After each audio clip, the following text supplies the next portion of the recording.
واقعہ کربلا تاریخ کا دردناک واقعہ ہے۔ یہ اقتدار کی جنگ نہیں تھی، اقدار کی جنگ تھی۔ دو شخصیتوں کی لڑائی نہیں تھی، دو نظریات کا ٹکراؤ تھا۔ یہ حق اور باطل کا معرکہ تھا۔ یزید ظلم کا استعارہ ہے، حسین ابن علی امن کی علامت ہے۔ یزید جبر کا پتلا ہے، حسین صبر کا پیکر ہے۔ یزید اپنی بدطینت فطرت اور اپنی طبع ناہموار کے باعث دنیا پر ذلت و رسوائی، ظلم، جبر، جور و زیادتی کی علامت بن کے ابھرا، اور حسین ابن علی رضی اللہ تعالی عنہ حق و صداقت کا نشان بن کے ابھرا۔ کربلا کے تپتے ہوئے ریگزار میں حسینی اور یزیدی دو کردار سامنے آتے ہیں۔ اقبال نے کہا تھا، موسیٰ و فرعون و شبیر و یزید، این دو قوت از حیات آید پدید، زندہ حق از قوت شبیری است، باطل آخر داغ حسرت میری است، سرخ رو عشق غیور از خون او، شوخی ای مصرع از مضمون او، تا قیامت قطع استبداد کر، موج خون او چمن ایجاد کر۔ یزید بہدل کی بیٹی محسون کا ناپاک بیٹا تھا، اور حسین محمد عربی کی بیٹی فاطمہ کا شہزادہ تھا۔ یزید دمشق کے اطراف میں سرجون اور جریر اختل جیسے اوباشوں کے جھرمٹ میں پل کے جوان ہوا۔ حسین کے گھر کا دروازہ مسجد نبوی کے اندر کھلتا تھا۔ یزید نشے میں دھت ہو کر کے نمازیں چھوڑ دیتا تھا۔ حسین کی کربلا کے اندر بھی نماز تہجد قضا نہیں ہوئی۔ یزید ظلم کا دوسرا نام ہے، حسین امن کی علامت ہے۔ یزید نے زندگی میں ایک مرتبہ حج کیا اور شراب کے مٹکے ساتھ لے کے آیا، اور اختل اور دیگر گویوں اور مغنیوں کو اپنے ساتھ رکھا تاکہ سفر آسانی سے کٹے۔ حسین ابن علی نے 25 حج سواری ہونے کے باوجود پیدل کیے۔ یزید حج بیت اللہ کے بعد مدینہ المنورہ آیا اور شراب کی ایک مجلس بپا کی۔ حضرت امام حسین رضی اللہ تعالی عنہ جب وہاں پہنچے تو شراب کی پھیلی ہوئی بدبو کو محسوس کرتے ہوئے فرمایا، یہ بو کیسی ہے؟ تو نشے میں دھت یزید بولا، یہ شام میں بنتی ہے، اور ایک جام منگوایا اور اس کو پیتے ہوئے دوسرا جام حضرت امام حسین رضی اللہ تعالی عنہ کی طرف بڑھاتے ہوئے کہا، ابا عبداللہ لیجئے۔ تو حضرت امام حسین رضی اللہ تعالی عنہ نے فرمایا، میں اس کی طرف دیکھتا بھی نہیں ہوں، اور پھر وہ عشقی اشعار پڑھنے لگا۔ جب یزید کی شراب نوشی کا منظر امام حسین رضی اللہ تعالی عنہ اپنی آنکھوں سے دیکھ چکے تھے، تو مجھے بتاؤ یزید کے ہاتھ پہ امام حسین کا پاک ہاتھ کیسے آتا؟ حضرت امام حسین رضی اللہ تعالی عنہ جس ماحول میں پلے تھے، جس ماحول میں پرورش پائی تھی، جس ماحول میں رہے تھے، وہ پاکیزہ اور تقدس مآب ماحول تھا۔ اور یزید کبھی اطراف دمشق میں، کبھی غوطہ میں، کبھی الخضرہ محل میں، اور کبھی کہاں داد عیش دیتا رہا اور لہو و لعب کے اندر مصروف رہا، اور اس کی زندگی ان چیزوں سے عبارت تھی۔ وہ محرمات کو حلال قرار دیتا، شراب نوشی اس کی ہڈیوں میں رچی ہوئی تھی، اور شریعت بیضا کا مذاق اڑایا کرتا۔ اور حسین ابن علی رضی اللہ تعالی عنہ کی دوستیاں جن لوگوں سے تھی وہ عبداللہ ابن عباس تھے، عبداللہ ابن عمر تھے، حضرت عبد الرحمن بن ابو بکر رضی اللہ تعالی عنہ تھے۔ یزید تو جوا کھیلتا رہا، یزید تو قمار بازی کرتا رہا، یزید تو شراب نوشی کرتا رہا، اور حسین ابن علی مسجد نبوی کے ممبر میں حضور کے پہلوؤں میں بیٹھتے رہے۔ زمانے نے وہ منظر دیکھا کہ سرخ رنگ کے جوڑے پہنے ہوئے حسنین کریمین حجرہ فاطمہ سے نکلتے ہیں، کم عمری کی وجہ سے کبھی گرتے ہیں کبھی سنبھلتے ہیں، اور آقا کریم خطبہ ارشاد کر رہے ہیں، خطبہ چھوڑ کے حضور نے شہزادوں کو اٹھا لیا۔ وہ منظر بھی زمانے نے دیکھا۔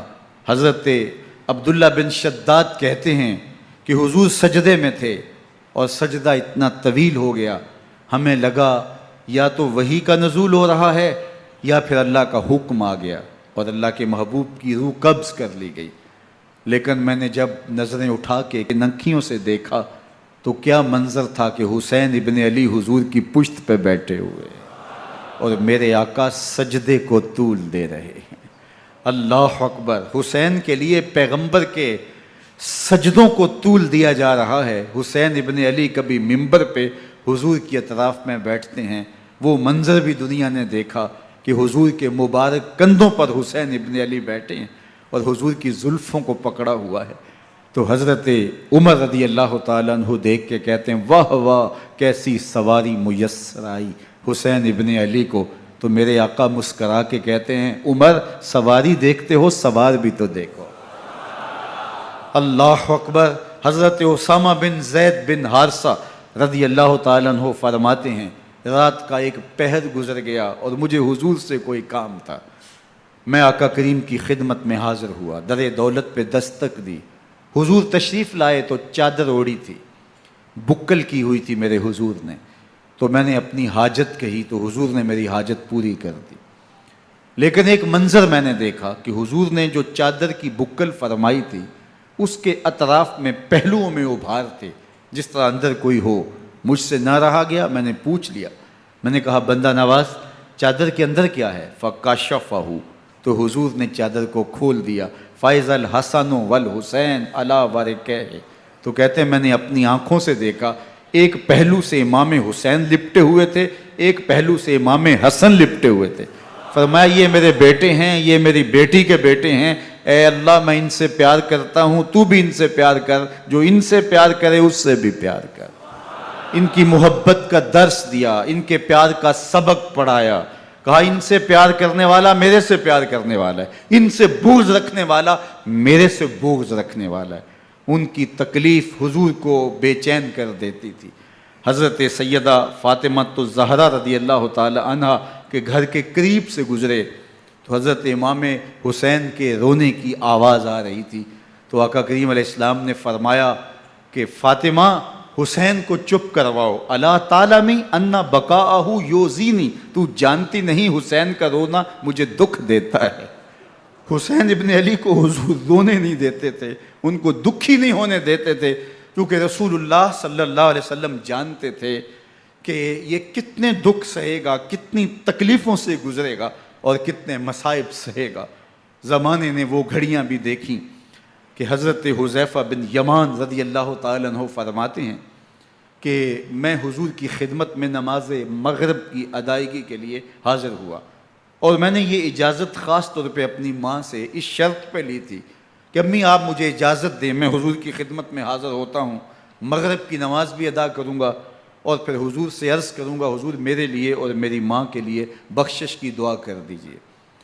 ماں نے اس شرط پہ اجازت دے دی اور میں حضور کی خدمت میں آ گیا، نماز مغرب ادا کی، سلام پھرا تو میرے دل میں آرزو تھی میں حضور سے عرض کروں حضور میرے لیے اور میری ماں کے لیے مغفرت کی بخشش کی دعا کر دیں، لیکن حضور عبادات میں ذکر میں نوافل میں ایسے مشغول ہوئے کہ میں آرزو رکھنے کے باوجود بھی عرض نہ کر سکا۔ خیر نماز عشاء کا وقت ہوا، اذان پکاری گئی، حضور مصلی پہ آئے، نماز پڑھی، سلام پھرا، تو میرے دل میں پھر خیال آیا کہ ماں سے ایک نماز کی چھٹی لی تھی، نمازیں بھی 2 ہو گئیں، ماں نے جاتے پوچھنا ہے حضور سے میرے لیے اور اپنے لیے مغفرت کی، بخشش کی دعا کروائی تھی، تو کیا جواب دوں گا؟ اور حضور اٹھے اور کاشانہ اقدس کی طرف چل دیے۔ اب میرے دل میں یہ خیال رہ کے آ رہا تھا کہ ماں کو کیا جواب دوں گا، میں تو حضور سے بخشش و مغفرت کی دعا کروا ہی نہیں سکا۔ جب حضور چل پڑے تو غیر ارادی طور پہ میں بھی حضور کے پیچھے چل پڑا۔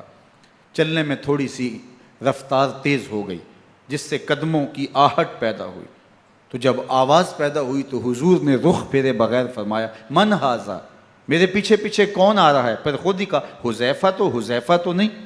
تو میرا دل دھڑک رہا تھا، قلت نعم، میں نے کہا جی حضور میں حذیفہ ہوں۔ فرمایا ما حاجتک غفر اللہ لک ولامک، کیا کام ہے؟ اللہ تجھے بھی بخش دے، تیری ماں کو بھی بخش دے۔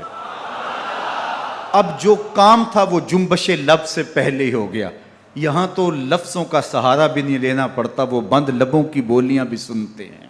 اقبال بولا ہے فروغت صبح آثار و دہور، چشم تو بی نندائے ما فی الصدور، تیری نظر تو سینوں کے چھپے راز بھی دیکھتی۔ تو کہا ما حاجتوں کا غفر اللہ لک ولامک،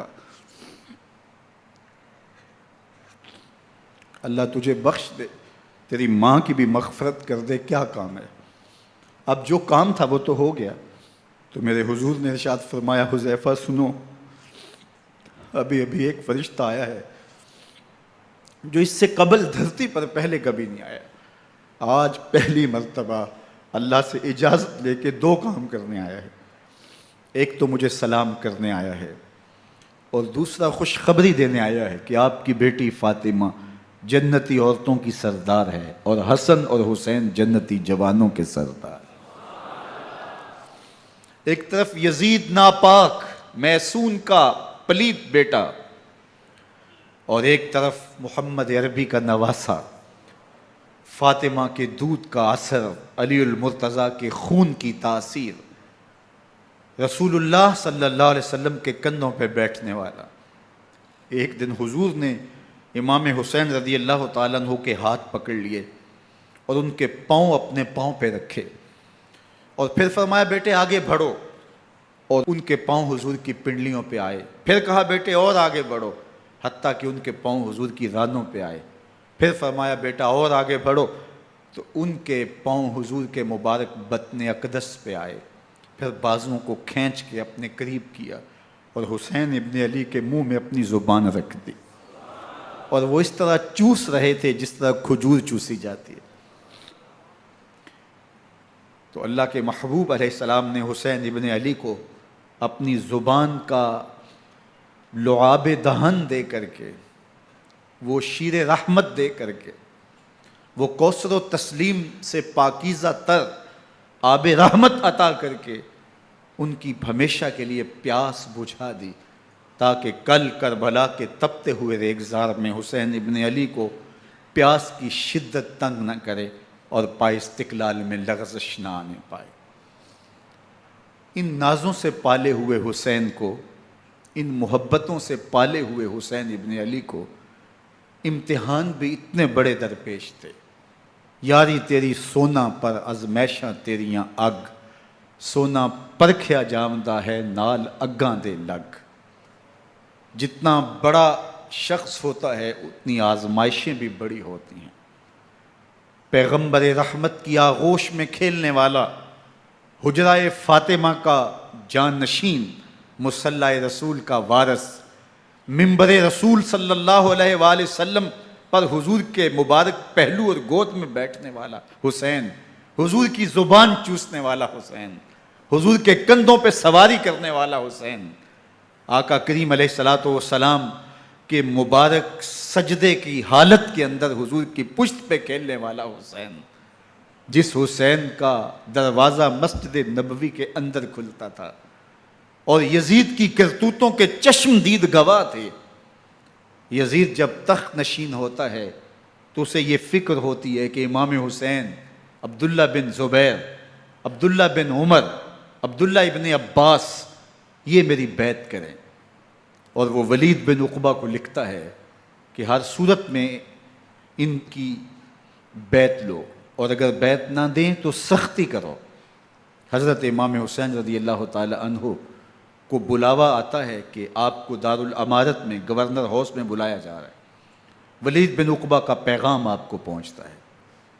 آپ اس وقت فرماتے ہیں کہ اس وقت جو پیغام پہنچا ہے وہ کسی خطرے سے خالی نہیں ہے، تو کچھ سواروں کو ساتھ لیا، کہا تم دارالامارت کے باہر کھڑے رہنا، اگر میری آواز بلند ہوئی تو اندر آ جانا، ورنہ تم انتظار کرنا۔ آپ اندر گئے۔ ولید بن عقبہ نے مروان کو بھی بلایا تھا۔ مروان بن حکم یہ گورنر مدینہ ولید سے پہلے رہ چکا ہے، تو اس نے مشورہ دیا کہ سختی کی جائے۔ خیر ولید بن عقبہ نے کہا کہ یہ خط ہے، حضرت امیر معاویہ کا انتقال ہو گیا اور یزید تخت نشین ہوا ہے، لہٰذا وہ آپ سے بیعت کا مطالبہ کرتا ہے۔ تو حضرت امام حسین رضی اللہ تعالیٰ عنہ نے فرمایا کہ میرے جیسا شخص یوں چھپ کے بیعت نہیں کر سکتا، اور آپ واپس پلٹے۔ مروان بن حکم نے ولید بن عقبہ کو کہا کہ یہ موقع ہے جانے نہ دیا جائے، اگر یہ نکل گئے تو دوبارہ تم قابو نہیں پا سکو گے، اور انہیں یہیں قتل کر دیا جائے۔ حضرت امام حسین رضی اللہ تعالیٰ عنہ نے یہ بات سن لی۔ کہتے ہیں حضرت امام حسین انہی قدموں کے بل واپس پلٹے اور مروان بن حکم سے مخاطب ہو کے کہا، مروان کیا بول رہا ہے؟ وہ خاموش ہو گیا۔ فرمایا تو جانتا نہیں ہم کون ہیں؟ آنا حسین ابن علی ابن ابی طالب، میں حسین ہوں، میں علی کا بیٹا ہوں، ہمارے گھر میں قرآن اترتا رہا ہے، وحی کا نزول ہوتا رہا ہے، اور یزید فاسق ہے، فاجر ہے، مسلمانوں کا قاتل ہے اور شرابی ہے، میں ڈنکے کی چوٹ پہ یزید کی بیعت سے انکار کرتا ہوں۔ بس حیدری کچھار سے محمدی شیر نکل آیا ہے۔ اب اوسان خطا ہو گئے، راستہ چھوڑ دیا، واپس آئے، سیدہ زینب سے ملے، کہا مدینے کو چھوڑنا پڑے گا۔ کہا بھیا کیا ہوا؟ کہا یزید بیعت لینے پہ مصر ہے اور میں کسی صورت بھی بیعت نہیں کروں گا۔ رسول اللہ کا مدینہ ہمارے خون سے لالا زار بنے گا، میں نہیں چاہتا کہ حضور کے شہر نور کی حرمت پامال ہو۔ دوستو وہ کیسا منظر ہوگا جب حسین ابن علی نے آخری حاضری حضور کے روضے پہ دی ہوگی۔ حاجی یا معتمر 10 دن کے لیے، 8 دن کے لیے، 20 دن کے لیے مدینہ المنورہ عارضی سکونت اختیار کرتا ہے، اور حضور کے روضہ انور سے، اس شہر نور سے، ان گلیوں سے، ان بام و در سے ایسا مانوس ہو جاتا ہے کہ جب واپس پلٹ رہا ہوتا ہے ان دعاؤں کے ساتھ کہ دوبارہ آنا بھی نصیب ہو، اور اسے لگتا ہے کہ میں دوبارہ بھی بلایا جاؤں گا، لیکن اس کے باوجود شہر حبیب چھوڑنا قیامت سے کم نہیں ہوتا۔ اعظم چشتی مرحوم آخری بار جب حضور کے روضہ انور پہ گئے تو بیمار تھے، ویل چیئر پہ تھے۔ باب بقی سے باہر نکلے تو خادم سے کہا کہ میری ویل چیئر پیچھے سے کھینچو تاکہ میرا رخ روضہ انور کی طرف رہے، اور وہ پیچھے سے کھینچتا چلا جا رہا ہے، اور جب باب مکہ سے پیچھے جنت البقیع کے قریب سے گنبد خضرا نگاہوں سے اوجل ہونے لگا تو اعظم چشتی مرحوم نے کہا، جان بدن سے نکلتی ہے اعظم، جان بدن سے نکلتی ہے اعظم، کوئی آسان ہے مدینے سے جدا ہونا، کوئی آسان ہے مدینے سے جدا ہونا۔ یہ اس شخص کی کہانی ہے جو 10 دن، 5 دن، مہینہ، 2 ماہ وہاں رہتا ہے، اور پھر اس شہر کو چھوڑ کے آنا اس کے لیے آسان نہیں ہوتا۔ اور مجھے بتاؤ کہ حسین جو پیدا مدینے میں ہوا، جس کے گھر کا دروازہ مسجد نبوی کے اندر کھلتا تھا، جو مسجد نبوی کے اندر پرورش پا کے جوان ہوتا ہے اور مدینے کی گلیوں میں کھیلتا رہا، اس حسین ابن علی کے لیے مدینہ چھوڑنا، اور پھر وہ اس بات کا علم اور شعور رکھتے تھے کہ یہ آخری بار حضور کے در پہ حاضری ہے، دوبارہ اس شہر نور میں نہیں آ سکوں گا، تو کیا قیامت ہوگی اور کیا منظر ہوگا۔ محمد بن حنفیہ کے علاوہ خاندان نبوت کے جتنے لوگ تھے ان سب نے شہر مدینہ کو الوداع کہا، اور رات کے موقع میں مدینہ المنورہ کو، مسجد نبوی کو چھوڑ کر کے مکہ کی جانب عازم سفر ہوئے۔ 3 شعبان المعظم کو مکہ المکرمہ پہنچتے ہیں، ادھر کوفیوں کے خطوط آنے شروع ہو جاتے ہیں۔ حضرت امام حسین رضی اللہ تعالیٰ عنہ مسلم بن عقیل رضی اللہ تعالیٰ عنہ کو صورتحال معلوم کرنے کے لیے بھیج دیتے ہیں۔ 40,000 کوفی آپ کے ہاتھ پہ بیعت کر لیتے ہیں۔ ادھر 25 پیدل حج کرنے والے حضرت امام حسین 8 ذی الحج کو احرام باندھتے ہیں، لیکن آپ کو پتہ چلتا ہے کہ حاجیوں کے روپ میں قاتل چھپا دیے گئے، تو آپ اس احرام کو حج کی بجائے عمرے میں بدلتے ہیں اور کوفے کی جانب عازم سفر ہوتے ہیں۔ کائنات والو، ذرا سینے پہ ہاتھ رکھ کے دیکھو کہ یہ کتنا مشکل مرحلہ تھا۔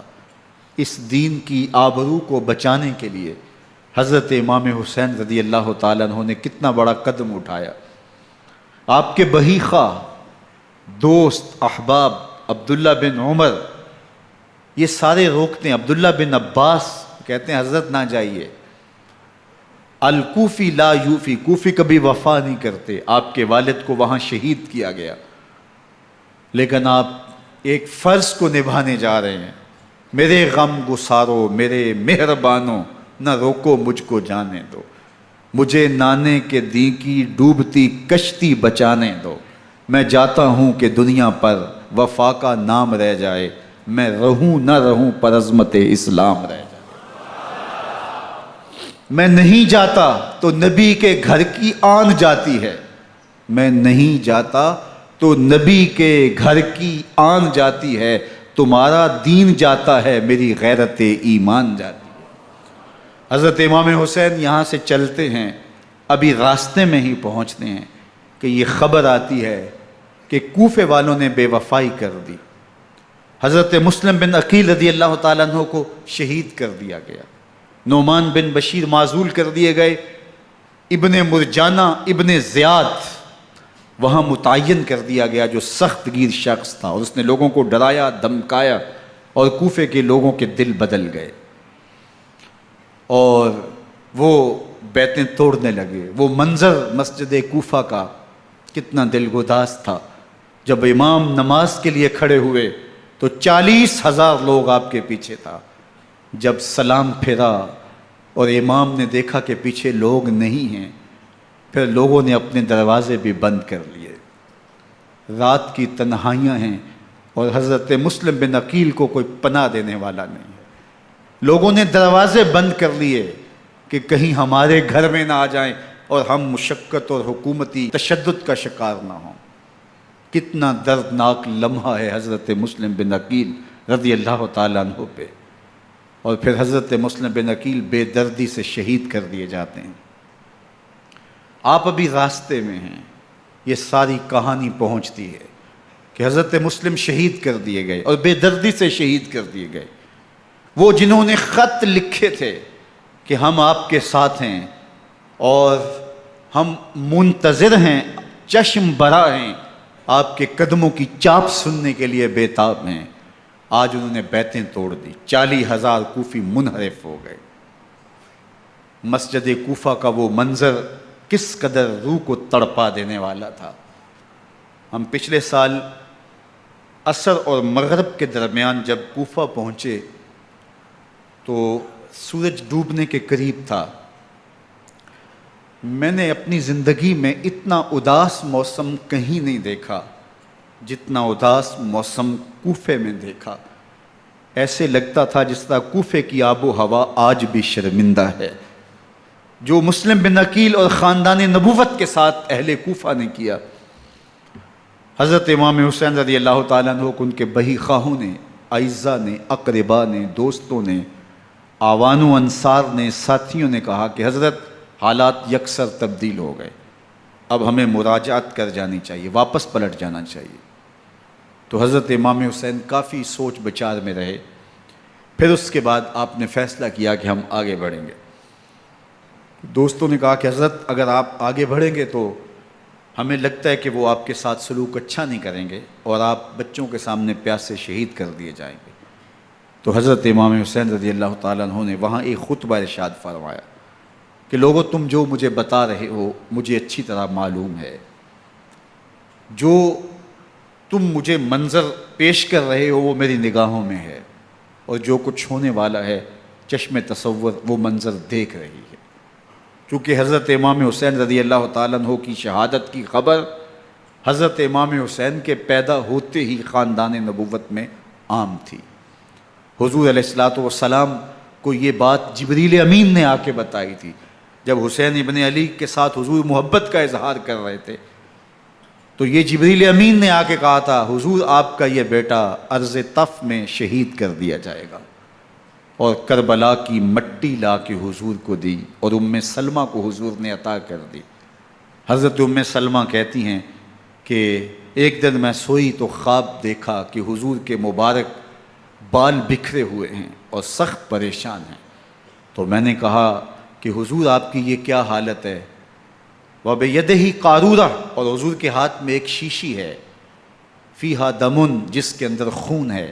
تو میں نے کہا حضور یہ کیا؟ فرمایا میں قتل گاہ حسین سے آ رہا ہوں اور یہ حسین ابن علی کا خون ہے۔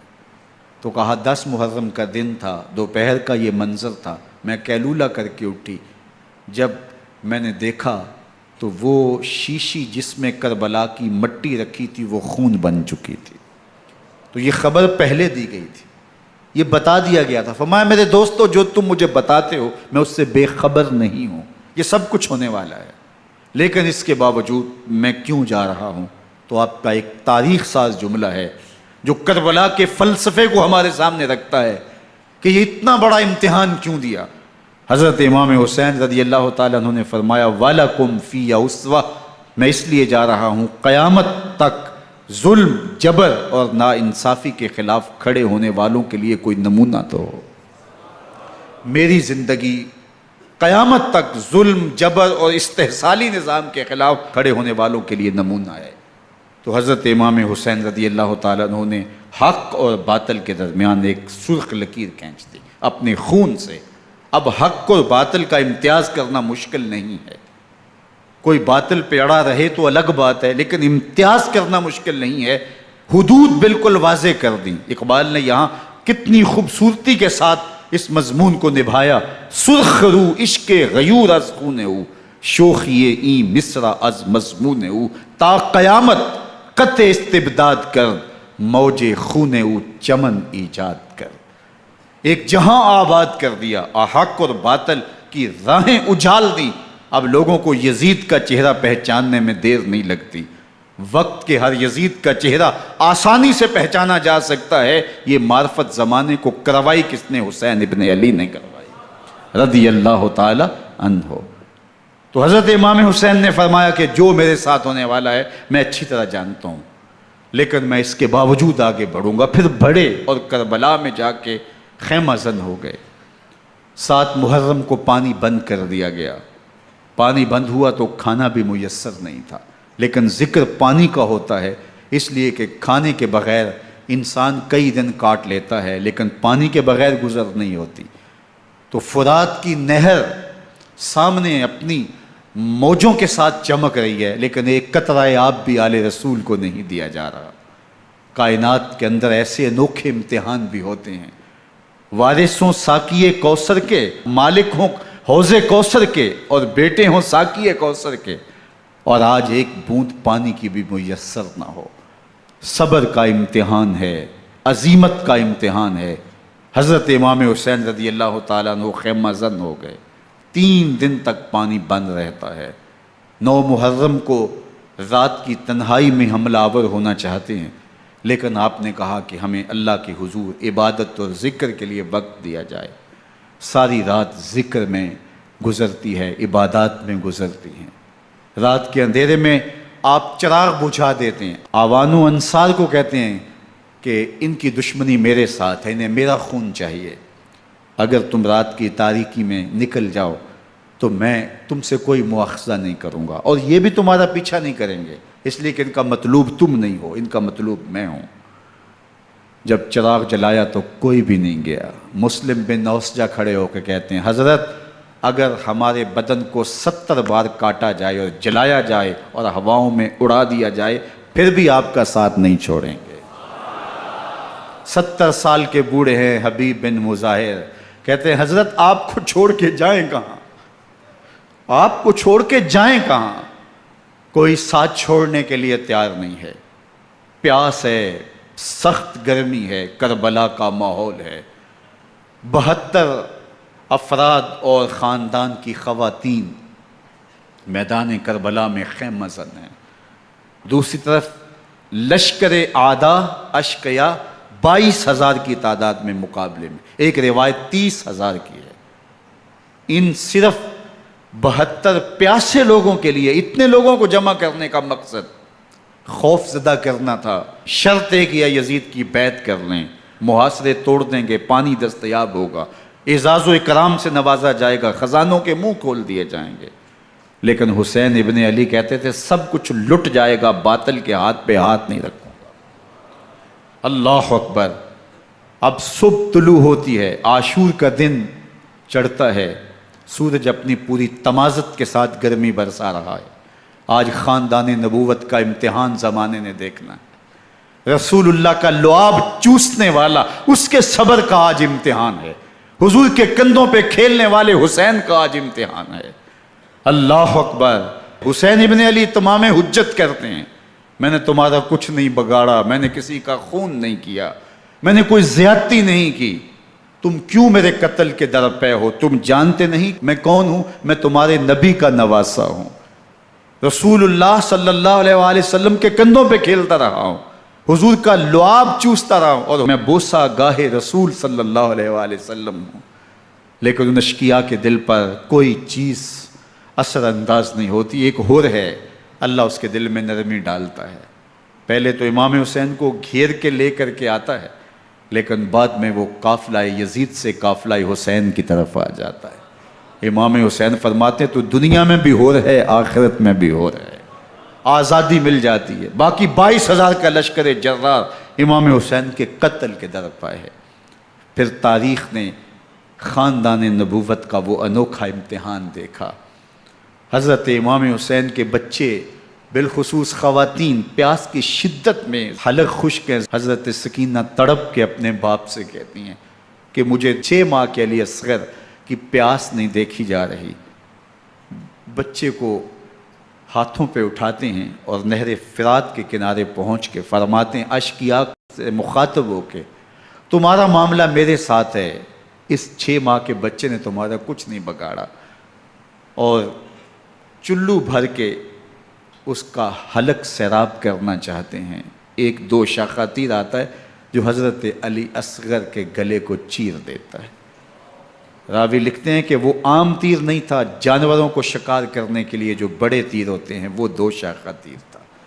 وہ گردن کو کاٹ دیتا ہے، خون بہنے لگتا ہے، گردن لٹک جاتی ہے۔ حضرت امام حسین وہ بہتا ہوا خون اپنے چلو میں لیتے ہیں اور آسمان کی طرف اچھال کے کہتے ہیں مالک حسین کی یہ قربانی بھی قبول فرما۔ یہ تماشا لب بام نہیں ہے۔ بچہ بیمار ہو، ڈاکٹر جواب دے دیں، ماں باپ کے ہاتھ پھول جاتے ہیں۔ زندگی کی سانسیں ابھی چل رہی ہوتی ہیں، لیکن ڈاکٹر کہے کہ یہ میرے بس کا روگ نہیں ہے، کہیں اور لے جاؤ، تو زندگی کا لف و نشر غیر مرتب ہو جاتا ہے۔ میں سلام پیش نہ کروں حسین ابن علی کو، 6 ماہ کا علی اصغر ہاتھوں میں دم توڑتا ہے، گردن لٹک جاتی ہے، خون بہہ رہا ہے۔ اب خیموں کی طرف بڑھ رہے ہیں لیکن زبان پہ شکایت نہیں ہے، کہتے ہیں مالک حسین کی یہ قربانی قبول کر لے۔ اب خیموں کی طرف آنا، شہر بانوں ام رباب سیدہ زینب حضرت سکینہ سلام اللہ علیہا کا سامنا کوئی آسان کام نہیں تھا، لیکن حسین ابن علی آتے ہیں، شہزادے کو یہاں خیموں کے قریب رکھ کے کہتے ہیں کہ یہ حوض کوثر سے سیراب ہو گیا ہے۔ اللہ اکبر، کوہرام مچ جاتا ہے خیموں کے اندر، کیا منظر ہوگا اور ان کو کن الفاظ کے پیرائے میں ڈھال کر کے ان کیفیات کو بیان کیا جا سکتا ہے جو اہل بیت کے خیموں کے اندر علی اصغر کی شہادت کے بعد کا منظر رقم ہو رہا ہوگا۔ اللہ اکبر، ادھر عشقیہ آوازیں دے رہے ہیں، مبارزت کے لیے پکار رہے ہیں۔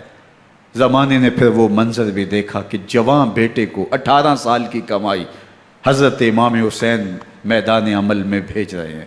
وہ علی اکبر جو حسین کا نور نظر ہے، آنکھوں کا قرار ہے، دل کی تسکین ہے۔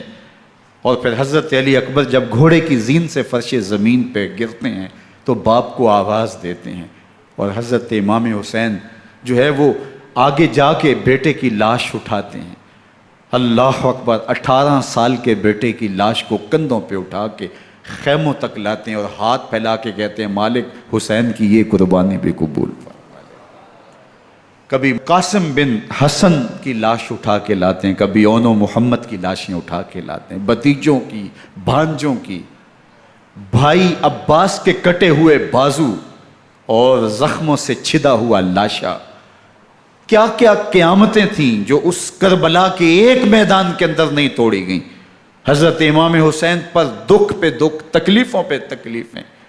اب 71 لاشیں اٹھا کے خیموں تک پہنچا چکے، اور ادھر مبارزت کی دعوت دی جا رہی، آؤ میدان عمل میں آؤ، اب دیر کیوں کر رہے ہو۔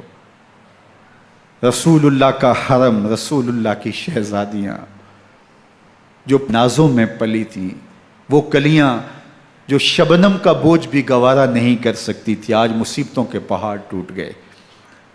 حضرت امام حسین کبھی شہربانوں کو، کبھی ام رباب کو دلاسا دیتے ہیں، کبھی حضرت زینب کو کہتے ہیں۔ حضرت زینب کربلا کے اس میدان کے اندر بڑے حوصلے کے ساتھ اپنے بھائی کے ساتھ کھڑی رہی، اپنے 2 بیٹے راہ خدا میں پیش کیے، ان کی لاشیں وصول کیں، لیکن زینب جس جرأت کے ساتھ، جس پامردی کے ساتھ اس سارے منظر کو حوصلے کے ساتھ سہتی رہی، وہ یقیناً حوصلہ سیدہ زینب سلام اللہ علیہا کا ہی ہے۔ لیکن یہ وہ منظر تھا کہ زینب کا دل بھی ڈول گیا جب حسین ابن علی گھوڑے پہ بیٹھنے لگے اور ان کو گھوڑے میں بٹھانے والا کوئی نہیں تھا، اور جو بھی سوار جاتا پھر واپس اس کی لاش ہی آتی اور حسین ابن علی لے کے آتے۔ آج حسین ابن علی جا رہے ہیں، زندگی کا سارا سرمایہ لٹ رہا ہے، حضرت زینب سلام اللہ علیہا سنبھل نہیں رہی۔ حضرت امام رضی اللہ تعالیٰ عنہ اٹھے اور آپ نے حضرت زینب کو صبر کی تلقین کی اور کہا کہ صبر ہی بہترین ذریعہ ہے اور اللہ کی قربت کا ایک بہترین سبب ہے، اور ان کو صبر کی تلقین کرتے ہوئے فرمایا کہ میرے بعد تم نے اس ذمہ داری کو سنبھالنا ہے اور ان مخدرات اسلام کی، ان شہزادیوں کے پردے کی تم نے حفاظت کرنی ہے۔ اور پھر گھوڑے کی زین کس کے امام حسین لشکر اشقیاء کی طرف بڑھتے ہیں۔ اب خیموں سے سسکیوں کی آواز آ رہی ہے، ان کا سردار، ان کا تاجدار آج سب کو چھوڑ کے کربلا کے میدان کی طرف بڑھ رہا ہے۔ جرم کیا کیا، قصور کیا کیا، اس نے کیا زیادتی کی کہ آج نیزوں اور انیوں کے مقابلے میں 22,000 کا لشکر حضرت امام حسین پہ ٹوٹ پڑتا ہے۔ آپ پھر اتمام حجت کرتے ہیں، میں نے کسی کو قتل نہیں کیا، خون ناحق نہیں بہایا، میرے خون کے درپے کیوں ہو، اپنی آخرت کیوں برباد کرتے ہو، تم جانتے نہیں میں کون ہوں، میں تمہارے نبی کا نواسا ہوں۔ لیکن ابن زیاد کہتا ہے مقابلے میں آؤ۔ پھر حضرت امام حسین رضی اللہ تعالیٰ عنہ مقابلے میں آتے ہیں، اور جب گھوڑے کو ایڑ لگا کے دشمن اشقیاء پہ ٹوٹتے ہیں تو پھر ایسا منظر ہوتا ہے کہ وہ بھیڑ بکریوں کی طرح آگے بھاگتے ہیں۔ 71 زخم کلیجے پہ لیے شجاعت کا یہ پیکر جب میدان میں آتا ہے، آواز آتی ہے یہ کون ذی وقار ہے، بلا کا شاہ سوار ہے، لباس ہے پھٹا ہوا غبار سے اٹا ہوا، تمام جسم نازنی چھدا ہوا کٹا ہوا، یہ نبی کا نور عین ہے، یہ بالیقین حسین ہے، یہ حسین ابن علی ہے رضی اللہ تعالیٰ عنہ۔ پھر چاند بادلوں میں گھر جاتا ہے، شامی غنڈے تیر برساتے ہیں، تلواروں سے آپ کے بدن پر ضربیں لگاتے ہیں اور نیزوں سے آپ کے بدن کو پرو دیتے ہیں۔ جب آپ کا پیراہن بعد میں اتارا گیا تو آپ کے پیراہن میں 122 سوراخ تیروں کے تھے، 33 زخم تلواروں کے اور 34 گھاؤ نیزوں کے تھے۔ جب گھوڑے کی زین سے فرش زمین پر آئے، بدن چھلنی تھا، زخم زخم سے خون بہ رہا تھا، 3 دن کا پیاسا حسین، اللہ اکبر، بدن زخموں سے چور، 71 لاشیں کلیجے پہ لیے، مخدرات اسلام کے پردے کا خیال دل میں الگ ہے، لیکن گھوڑے کی زین سے جب فرش زمین پہ امام حسین آتے ہیں، زبان پہ ہائے نہیں، نالا و شیون نہیں، چیخ و پکار نہیں، آتے ہی پیشانی سجدے میں رکھتے ہیں اور پکارتے ہیں اللہم ردن بقضائک وصبرن علی بلائک تسلیما لامرک سبحان ربی الاعلی۔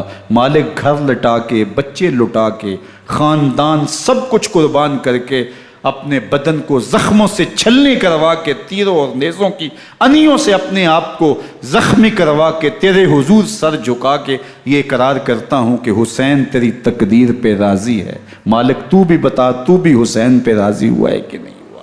آواز آ رہی ہے، اس پیاسے پر علی شیر خدا کو ناز ہے، اس نواسے پر محمد مصطفیٰ کو ناز ہے، اوروں نے بھی سجدے کیے پر اس کا عجب انداز ہے، اس نے وہ سجدہ کیا جس پر خدا کو ناز۔ حسین ابن علی رضی اللہ تعالیٰ عنہ کا سر انور دستے قاتل نے تب کاٹا جب وہ سجدے میں جھکا ہوا تھا۔ یزید نے کہا میں بیعت لوں گا، امام حسین نے کہا کبھی بھی نہیں دوں گا، یہ سر کٹ سکتا ہے جھک نہیں سکتا۔ سر کاٹ کے نیزے کی نوک پہ چڑھا دیا گیا اور یہ اس بات کا اعلان تھا کہ ہم جیت گئے اور حسینی ہار گئے، اور لشکر یزید میں غوغا مچ گیا، نقارے بجنے لگے کہ ہم جیت گئے، دیکھو امام حسین شہید کر دیے گئے، اور سر کاٹ کے نیزے کی نوک پہ چڑھایا گیا۔ لیکن لشکر یزید سے ہی آواز آئی یہ کیسا سر ہے جو کٹ کے بھی سر بلندی ہے، کٹ گیا ہے پھر بھی اونچا ہے، اللہ اکبر، یہ سر سجدے میں کٹا ہے، رب کے حضور عبادت کی حالت میں کٹا ہے، حسین آج بھی سجدے میں ہے، اللہ اکبر، حسین آج بھی سجدے میں ہے، بلکہ کٹے ہوئے سر کا رخ زمین کی جانب تھا اور کٹی گردن آسمان کی طرف، یوں نیزے پہ پرویا گیا، اللہ اکبر۔ ایک شاعر نے نقشہ کھینچا، بآنکھ سر نیزے پہ اور سوئے زمین ہے روح، یعنی سجدہ ثانی کی ہے آرزو۔ رکعت کے 2 سجدے ہوتے ہیں، ابھی ایک سجدہ ہوا تھا کہ دست قاتل نے سر کاٹ دیا، کہا حسین کی پیشانی میں دوسرے سجدے کی تمنا مچل رہی ہے۔ یہ تھا حسین ابن علی کا سجدہ، ساری زندگی رب کے حضور سجدہ قضا نہیں ہونے دیا۔ آج پانی نہیں ہے، اللہ اکبر، آج تیمم کر لیتے ہیں، آج اپنے خون کو اوڑھ کر کے حسین نے اپنی پیشانی اپنے مالک کے حضور جھکا کر کے عظیمت کی وہ انوکھی داستان رقم کر دی کہ صدیاں گزرنے کے باوجود بھی ان کی یادوں کے چراغ روشن ہیں۔ جب حضرت امام حسین اور دوسرے آیان و انصار کو شہید کر دیا گیا تو ان کے سر نیزوں کی نوک پہ چڑھا دیے گئے، حضرت امام حسین کا کٹا ہوا سر اور باقی 71 افراد کے کٹے ہوئے سر نیزوں کی نوک پہ، اور 10 سواروں کو ابن سعد نے کہا کہ ان کو رون دو، اور گھوڑوں کی ٹاپوں تلے حضرت امام حسین رضی اللہ تعالیٰ عنہ اور ان کے آوان و انصار کو جو ہے وہ روندا گیا، حتیٰ کہ ان کی استخوان مبارک، ان کی ہڈیاں بھی چور چور ہو گئیں۔ روننے سے قبل ان کا لباس اتار لیا، ان کے کپڑے اتار لیے گئے، اللہ اکبر، کیسی دردناک گھڑیاں تھیں۔ یزید کا صرف یہی بد کرداری کا مرحلہ نہیں تھا، اس کربلا کے صحرا کے اندر یزید نے جس طرح امام حسین رضی اللہ تعالیٰ عنہ کو شہید کیا اور حضرت امام حسین کے خاندان کو شہید کیا، جب مدینہ المنورہ پر یزید نے مسلم بن عقبہ کو مقرر کیا، جس کو بزرگوں نے مصرب بن عقبہ کہا ہے، تو اس کو کہا 3 دن تک مدینے کا حرم تمہارے لیے حلال ہوگا، جو چاہو تم کرنا، اور شامی فوجوں کو اجازت ہوگی۔ تو وہاں بھی انہوں نے 10,000 تابعین اور 700 صحابہ کو شہید کیا۔ حضرت ابو سعید خدری رضی اللہ تعالیٰ عنہ گھر سے باہر نکلے، کافی بوڑھے ہو چکے تھے، تو انہوں نے حضرت ابو سعید خدری کو پکڑ لیا، کہا تم کون ہو؟ کہا مجھے ابو سعید خدری کہتے ہیں۔ تو کہا ہاں تمہارا نام سنا ہے، اور داڑھی سے پکڑ کے کھینچا اور کہا کہ ہے تمہارے پاس جو ہمیں دو؟ تو کہا کہ میرے پاس تو کچھ بھی نہیں، میں تو فقیر آدمی ہوں۔ تو ان کے گھر ان کو لے گئے، تو 2 کبوتر رکھے تھے حضرت ابو سعید خدری نے، تو وہ کبوتر لوٹ کے لے گئے۔ اللہ اکبر۔ حضرت ابن سنان رضی اللہ تعالیٰ عنہ کو، جو حضور کے علم بردار تھے فتح مکہ کے دن، ان کو ستو پہلے پلائے اور پھر ان کی گردن کاٹی گئی، اور کہا یہ ہے وہ ستو جو تم زندگی میں آخری بار پیو گے۔ ایک گھر میں داخل ہوئی شامی فوج، تو ایک خاتون کے ابھی بچہ پیدا ہوا تھا، اور قابلہ نے، دائیا نے، وہ بچہ ماں کی چھاتی پہ لٹایا، اور وہ ماں کا پہلا دودھ پی رہا تھا۔ تو یہ جا کے کہنے لگے نکالو تمہارے پاس جو کچھ ہے۔ تو اس خاتون نے کہا تم جانتے ہو یہ بچہ کون ہے؟ تو انہوں نے کہا ہم نہیں جانتے۔ کہا یہ حضرت ابن ابی کبشہ انماری رضی اللہ تعالیٰ عنہ کا بچہ ہے، اور یہ وہ صحابی ہیں کہ جو بیت الشجرہ کے موقع پہ حضور کے ہاتھ پہ بیعت کرتے ہیں۔ انہوں نے اس چیز کا لحاظ نہ کیا کہ جو کچھ ہے وہ ہمیں دو، ورنہ تیرے بچے کو نہیں چھوڑیں گے۔ تو ماں بچے سے مخاطب ہو کے کہتی ہے، ابھی بچہ پیدا ہوا ہے اور ماں سے پہلا دودھ پی رہا ہے، کہ بیٹے اگر میرے پاس کچھ ہوتا، وہ قیمتی سے قیمتی چیز بھی ہوتی، تیری جان کے لیے قربان کرتی، لیکن اس وقت میرے پاس کچھ ہے نہیں۔ تو ایک شکی آگے بڑھا اور بچے کو ایک ٹانگ سے پکڑ کے کھینچ کے دیوار کے ساتھ پٹک کے مارا، جس سے دماغ کا بھیجا نکل گیا۔ کیا کیا زیادتیاں نہیں کی۔ 700 صحابہ حرہ کے واقعہ میں شہید کیے یزید نے، اور 10,000 تابعین شہید کیے۔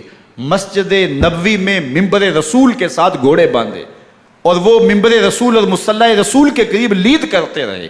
حضرت سعید عبد المسیب فرماتے ہیں میں نابینا تھا اور حضور کے روضہ انور کے پاس بیٹھا تھا، اور یزید کے سپاہی آتے، جو بھی مسجد میں نظر آتا پکڑ کے لے جاتے، مجھے نابینا سمجھ کے چھوڑ دیتے، لیکن میں پریشان تھا کہ ظہر کا وقت ہوگا، عصر کا وقت ہوگا، مغرب عشاء کا وقت ہوگا، نہ اذان، نہ اقامت، نہ جماعت، تو کیسے مجھے پتہ چلے گا کہ نماز کا وقت ہو گیا، اور کیسی میری نمازوں کا کیا بنے گا؟ میں اس فکر میں بیٹھا تھا۔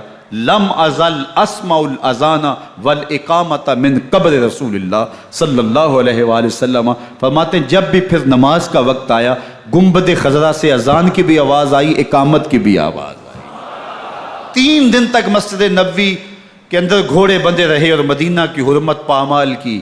مدینہ کے گھروں کے اندر یہ بدکماش داخل ہوئے، اور جو بدکاریاں انہوں نے کی کلیجہ منہ کو آتا ہے۔ 1002 شیزائیں ان بدکاروں کی بدکاریوں کی وجہ سے کنواری حالت کے اندر حاملہ ہوئی۔ 3 دن تک مدینے کا حرم انہوں نے پامال کیا، اور پھر مکہ المکرمہ میں کعبہ اللہ پر گولے برسائے، اور کعبہ کا غلاف جل گیا۔ وہ تو یزید مر گیا، اور حضرت عبداللہ ابن زبیر رضی اللہ تعالیٰ عنہ نے اپنی خلافت کا اعلان کیا۔ یزید کے یہ کرتوت تھے، ادھر اہل مدینہ کو ستایا، ادھر اہل مکہ کو ستایا، اور رسول اللہ صلی اللہ علیہ وسلم کے خانوادے کی بے حرمتی اور توہین کی۔ نہ صرف انہیں قتل کیا گیا، ان کی لاشوں پہ گھوڑے دوڑائے۔ ابن سعد اور شمر جو ہے وہ خیموں میں داخل ہوا، اور مخدرات اسلام کی چادریں چھیننے کی کوشش کی۔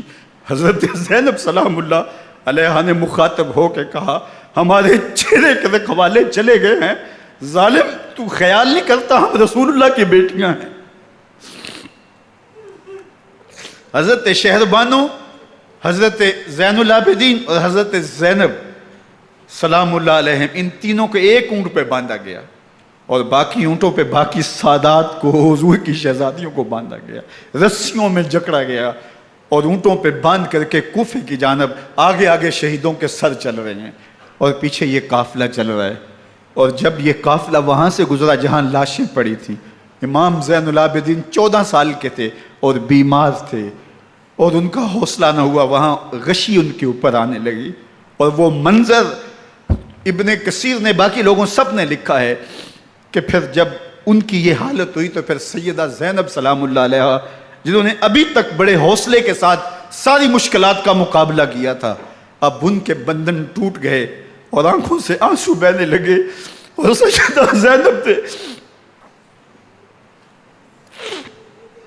امام حسین رضی اللہ تعالیٰ عنہ کی لاش پہ کھڑے ہو کے، اور وہ روندی ہوئی لاش، ٹوٹی ہوئی ہڈیاں، اور وہ برینا بدن، کٹا ہوا سر نیزے کی نوک پہ، اور لاش یہ پڑی ہے.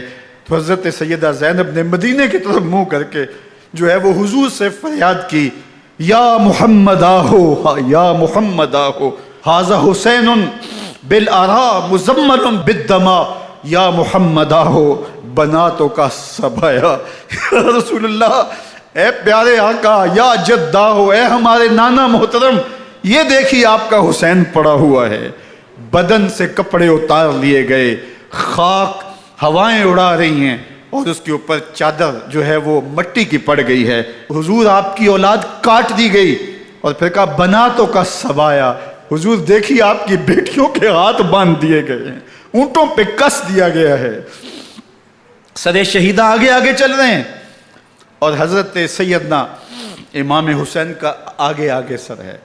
راستے کے اندر ایک جگہ آئی، رات گزری اور ان کو اتارا گیا. رات کا موقع تھا، ایک خاتون آئی اور اس نے کوئی کھانا پیش کیا ان کو، اور کہا کہ میں کسی زمانے میں حضرت سیدہ فاطمہ تو زہرا کی نوکری کیا کرتی تھی، ان کی لونڈی تھی، ان کی کنیز تھی، اور آج مجھے پتہ چلا کہ آپ لوگ گزر رہے ہیں، تو میں نے کہا کہ میں اپنی مخدومہ کے خاندان کی خدمت کروں. اور پھر اس نے کہا کہ اس وقت سیدہ کی گود میں ایک 6-7 ماہ کی بچی تھی جس کو زینب کہا کرتے تھے. تو سیدہ زینب نے کہا کہ اماں اگر پہچانتی ہو تو وہ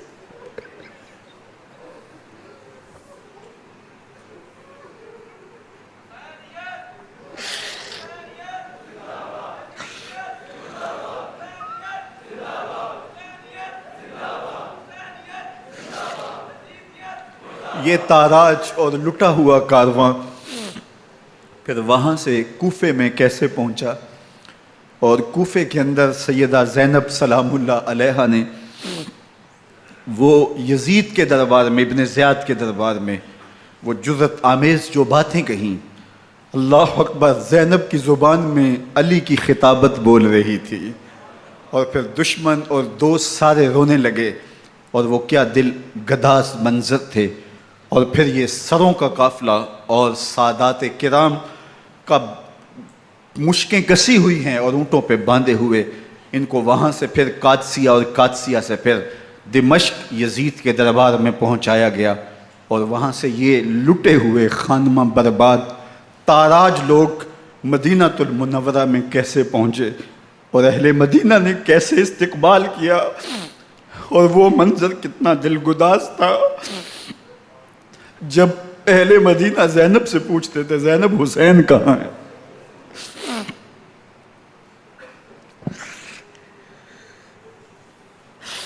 بے مروت بے وفا تیرا بھی کیا افسانہ ہے، جس نے اپنی ہی شمع کو گل کیا تو وہ پروانہ ہے.